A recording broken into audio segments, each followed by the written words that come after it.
sayang, selalu bawa kami pulang.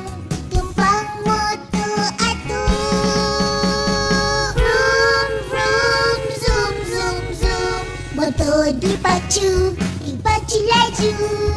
Vroom, vroom, zoom, zoom, zoom. Maju sampai tempat dituju. Vroom, vroom, zoom, zoom. Maju sampai tempat dituju.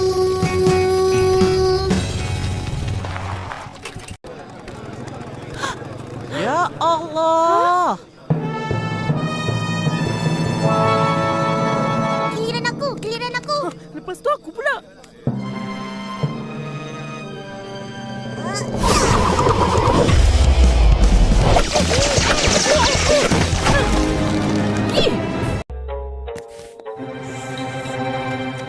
Puasa di bulan Ramadan banyak pahala.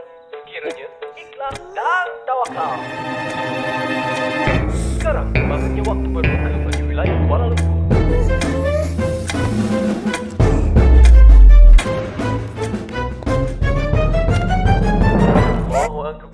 Nanti.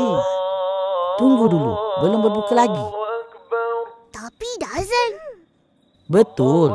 Tapi itu waktu berbuka di Kuala Lumpur. Kita lewat sikit. Kenapa pula? Adalah sebabnya. Nanti bila-bila opah cerita. Dah boleh berbuka. Nanti. Akak, apa lagi? Doa buka puasa dah baca?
Upin, bangun. Tengok ni.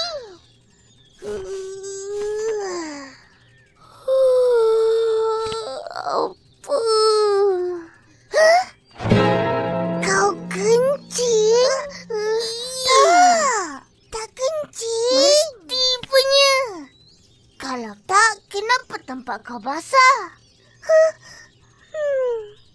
Upin, takut. Nanti akak marah. Opa. Ya, nak apa? Opa, jom tengok wayang. Oh, nak tengok wayang. Boleh kan, Kak? Boleh? Pergilah. Upin, Ipin nak tengok cerita apa? Cerita yang Ihsan tengok. Cerita...